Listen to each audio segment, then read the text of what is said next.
Today we want to light up certain issues concerning Nnpc, Tinubu, and the skyrocketing price of fuel. Many people have attributed the hike in price to the removal of subsidy by Tinubu's administration, but recently there have been allegations that the president lied when he said he removed subsidy. We'll find out these and more in this video, so watch the end. First of all, let's watch these two interviews. For several years, I have consistently maintained the position that the fuel subsidy had to go. This once beneficial measure had outlived its usefulness. The subsidy cost us trillions of naira yearly, such as a vast sum of money would have been better spent on public transportation, health care, school, housing, and even national security. Instead, it was being funneled into the deep pocket and lavish bank account of a selected group of individuals. No matter how long you protest, though, we are going to remove subsidy.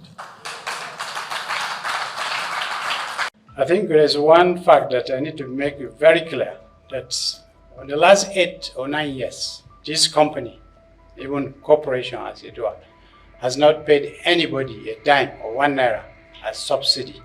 In the first video, it was Tinubu saying he has removed subsidy, and the second video is an interview of Omar Issa Ajia, the chief financial officer of Nnpc. As you heard, he said for the past 8 years, Nnpc has not paid anyone or any marketer for subsidy. If you check the duration of 9 years, it shows that throughout Buhari's administration, there was no subsidy. Nobody paid for subsidy, according to Omar Ajia. So if there was no subsidy for the past 9 or 8 years, what did Tinubu remove? We'll get the answers for that questions, but let's take you back to 2015. During one of the protests against Goodluck administration, Tinubu warned that if Jonathan removed subsidy, fuel prices will skyrocket. That means Goodluck wanted to remove the subsidy. The protest was a huge one. At the time, a liter of fuel was 87 naira, and they were already complained, especially from the president person. After the protest, we didn't hear anything again, except where everyone calmed down when Labaran Maku, the then Minister of Information, told newsmen that the government was not oblivious of their pains.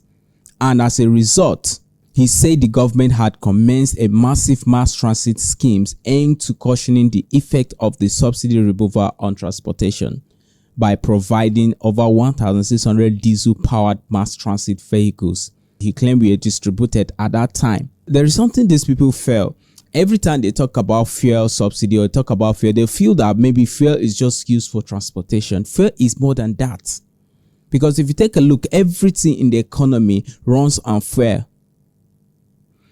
Though the price of fuel rose from that 87 naira per liter to 145 naira per liter before Goodluck left in 2015, things were not as bad as they are now. We didn't witness a hyperinflation as we did during the Tinubu'S and Buhari's administration. In fact, many people could not say if truly that subsidy was removed by Jonathan or not. Fast forward to Buhari. When he came in, they alleged that the government was paying subsidy, but the price of fuel did not subside. Buhari left a liter of fuel slightly above 200 naira per liter. Then came Tinubu, and the price of fuel rose from 200 plus of Buhari to over 600 naira overnight. Tinubu, who was so much against Jonathan's subsidy removal policy, removed subsidy on the first day of his administration, and since then, price of fuel and other commodities have not slowed down. According to him, he removed subsidy so that the amount of monies paid for subsidy will be used for other developmental purposes, such as a vast sum of money would have been better spent on public transportation, health care, school, housing, and even national security. But we are seeing it now.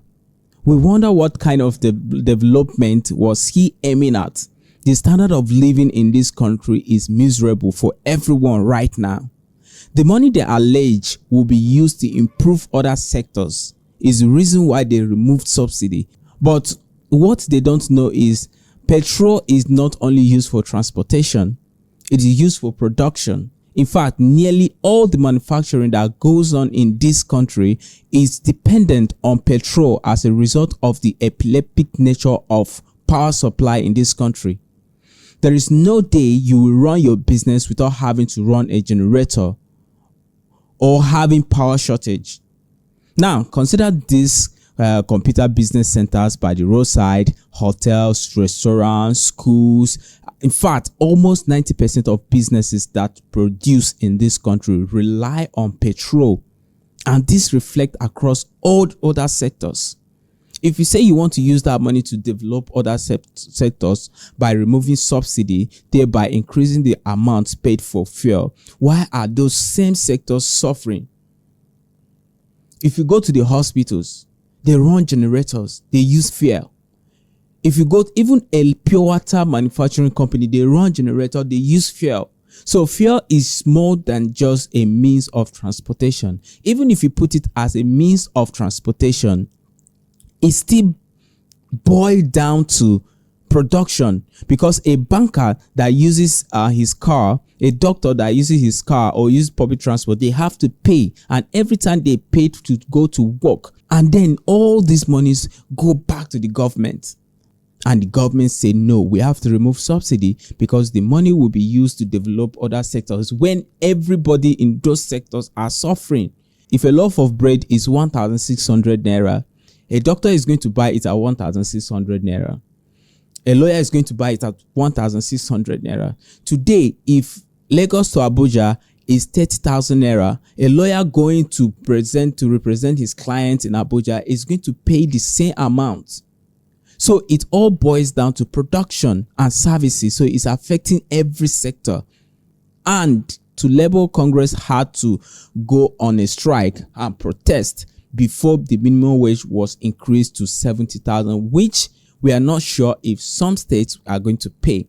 The administration said they removed subsidy, but the chief financial officer of Nnpc, Umar Issa Ajia, said there've been nothing like subsidy for the past 8 years.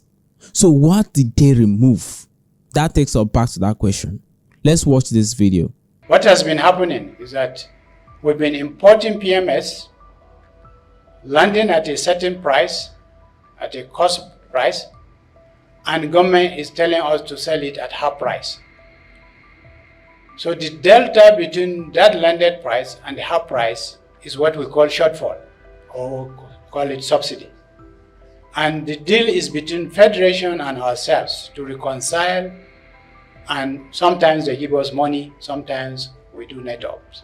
So there is no money exchanging hands to any marketer or anybody in the name of subsidy. The most important take from this Umar interview is the fact that the government is still paying subsidy, or shortfall as he preferred to call it. If Goodluck Jonathan removed it, what are they paying for? And if they are paying it, why are Nigerians still paying more than triple the amount they used to pay before? Umar in this interview also confirmed that Nnpc had spent over 7.8 trillion naira to make up for the subsidy for the past 7 months. According to President Tinubu, the subsidy have been removed over a year and some months, but Nnpc still had to dish out 7.8 trillion naira to make up for subsidy in the past 7 months. Why did they increase the cost of petrol without providing another viable alternative? The major means of transportation in this country is by road, which is fuel. The major means of power for production is fuel. Businesses run generators. The power sector is not that effective. So if you want to remove the subsidy, you need to remove the pressure from it. There is so much pressure on fuel, so the price goes up. If the price of fuel is low, it will bring down prices of other commodities and services. But if the cost of transporting goods, for instance, from places of manufacture to places of sale is high, definitely the cost of sale will be high. Nigerians are paying much on fuel because there is no alternative. This price of fuel that is high is the cause of every inflation from every sector that Nigerians are experiencing now. The big problem is corruption. The people handling these operations are very selfish. They are not doing it for the good of the ordinary citizens.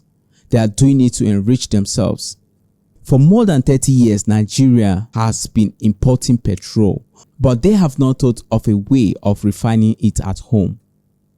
Why not work on the refineries in this country so that we can start refining crude oil here and cut down the cost of exporting crude oil to be refined abroad and re-import it back to the country?